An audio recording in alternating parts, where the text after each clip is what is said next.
ഹരേ കൃഷ്ണ. അനേക ഭാവങ്ങളിൽ ഗുരുവായൂരപ്പൻ്റെ ദർശനത്തിന് ഫലങ്ങളേറെയുണ്ട്. മഹാവിഷ്ണു തന്നെയാണ് ഗുരുവായൂരപ്പൻ.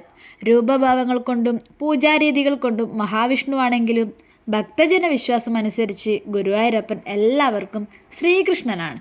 അതിൽ തന്നെ ഭൂരിഭാഗം ഭക്തരും ഗുരുവായൂരപ്പനെ കാണുന്നത് ഉണ്ണിക്കണ്ണനായിട്ടാണ്. ഭക്തർക്ക് ആശ്രയമായി ആനന്ദമൂർത്തിയായ ഉണ്ണിക്കണ്ണൻ ഗുരുവായൂരിൽ വിളങ്ങുന്നുണ്ട്. ഗുരുവായൂരപ്പൻ്റെ ദർശന പുണ്യം ലഭിക്കുക എന്നത് ജന്മാന്തര സുകൃതമാണ്. ഗുരുവായൂരിൽ 3 മണിക്ക് നട തുറക്കുന്നു. നിർമാല്യ ദർശനം മുതൽ തൃപ്പുക വരെയുള്ള സമയങ്ങളിൽ ഭഗവാൻ വിവിധ ഭാവങ്ങളിലാണ് ദർശനം നൽകുന്നത്. ഭഗവാന്റെ നിർമാല്യ ദർശനം സർവ്വ പാപങ്ങളും അകറ്റി നിർമ്മലരാക്കുന്നു. വാഗച്ചാർത്ത് ദർശിച്ചാൽ അരിഷ്ടതകൾ മാറുന്നതാണ്. തൈലാഭിഷേക ദർശനം രോഗങ്ങളിൽ നിന്നും മോചനം ലഭിക്കുന്നതിനും പാലാഭിഷേകം ദർശിച്ചാൽ ശത്രുക്കളിൽ നിന്ന് സംരക്ഷണവും ലഭ്യമാകുന്നതാണ്. ബാലഗോപാല ഭാവത്തിലുള്ള ഭഗവാന്റെ രൂപം ദർശിച്ചാൽ സന്താനങ്ങൾക്കുള്ള ദുരിതം മാറുന്നതാണ്. ശംഖാഭിഷേകം ദർശിച്ചാൽ ഫലം ധനാഭിവൃദ്ധിയാണ്. മനസമാധാനത്തിനും നേത്രരോഗശമനത്തിനും പന്തിരടി പൂജ കണ്ട് തൊഴുന്നതും ഉത്തമമാണ്. ശീവേലി ദർശനം കേസ്, വഴക്കുകൾ എന്നിവയിൽ വിജയിക്കുന്നതിന് സഹായകമാകും. ശ്രീഭൂതബലി ദർശനം സന്താനലബ്ധി, ധനസമൃദ്ധി എന്നിവ ലഭ്യമാകുന്നു. കൃഷ്ണനാട്ടം വഴിപാട് നടത്തിയാൽ ആഗ്രഹിച്ച കാര്യം ഭഗവാൻ നടത്തിത്തരും. ദീപാരാധന കണ്ടു തൊഴുന്നത് ദാമ്പത്യ വിജയത്തിനും പ്രണയ സാഫല്യത്തിനും ഉത്തമമാണ്. അത്താഴ പൂജ സമയത്ത് ഭഗവാനെ ദർശിച്ചാൽ ദാരിദ്ര്യശമനം, രോഗശമനം, കീർത്തി എന്നിവ ലഭ്യമാകുന്നതാണ്.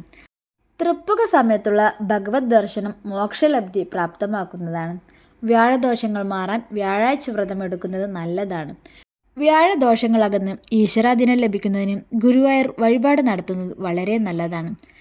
കൃഷ്ണനട്ടം വഴിപാട് വിവാഹ തടസ്സങ്ങൾ മാറുന്നതിനും സന്താന സിദ്ധിക്കും ധാരാളം പേർ കൃഷ്ണനട്ടം വഴിപാട് നടത്താറുണ്ട്. തുളസിമാല, താമരമാല, വെണ്ണ നിവേദ്യം, നെയ്വിളക്ക്, മഞ്ഞപ്പട്ട് ചാർത്തുക, പാൽപ്പായസം എന്നിവയാണ് കൃഷ്ണപ്രീതിക്കായുള്ള പ്രധാന വഴിപാട്.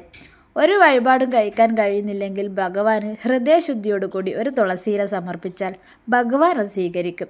ഭഗവാൻ പണം നോക്കിയിട്ടും തരുന്ന വസ്തുവിൻ്റെ മൂല്യം നോക്കിയിട്ടൊന്നുമല്ല അനുഗ്രഹം തരുന്നത്. ഭഗവാൻ ഇഷ്ടം അചഞ്ചലമായ ഭക്തിയാണ്. ആ ഭക്തിയോടെ എന്ത് സമർപ്പിച്ചാലും ഭഗവാൻ സ്വീകരിക്കും. വിശക്കുന്നവന് ഒരു നേരത്തെ ആഹാരം നൽകിയാൽ അത് ഭഗവാന് നമ്മൾ നൈവേദ്യം കൊടുത്ത പോലെയാണ്. ഭഗവാൻ സന്തുഷ്ടനാകും. ഗുരുവായൂർ ക്ഷേത്രത്തിലെ അഹസ് വഴിപാട് ജോലി ലഭിക്കാനും ആഗ്രഹിച്ച കാര്യം സാധിക്കുന്നതിനുമാണ്. അഹസ് വഴിപാട് നടത്തിയാൽ ഭഗവാന്റെ അന്നത്തെ ഒരു ദിവസത്തെ ഭഗവാന് നിവേദിച്ച എല്ലാ പ്രസാദവും ലഭിക്കുന്നതാണ്. വൃശ്ചിക മാസത്തിലെ വെളുത്തപക്ഷ ഏകാദശിയാണ് ഗുരുവായൂർ ഏകാദശി. ഏകാദശി നാളിൽ വ്രതമെടുത്ത് തുളസീദളങ്ങളാൽ ഭഗവാനെ പൂജിക്കുന്നവർക്ക് അല്ലെങ്കിൽ ഒരു തുളസിയില ഭഗവാന്റെ പാദങ്ങളിൽ സമർപ്പിക്കുന്നവർക്ക് കോടി പുണ്യഫലങ്ങൾ ലഭിക്കും. ഭഗവാന്റെ ദർശനത്താൽ ജീവിത ക്ലേശങ്ങളെല്ലാം അകന്ന് ഓരോ ഭക്തഹൃദയത്തിലും ആനന്ദ നിറയമാകട്ടെ. കൃഷ്ണ, ഗുരുവായൂരപ്പ.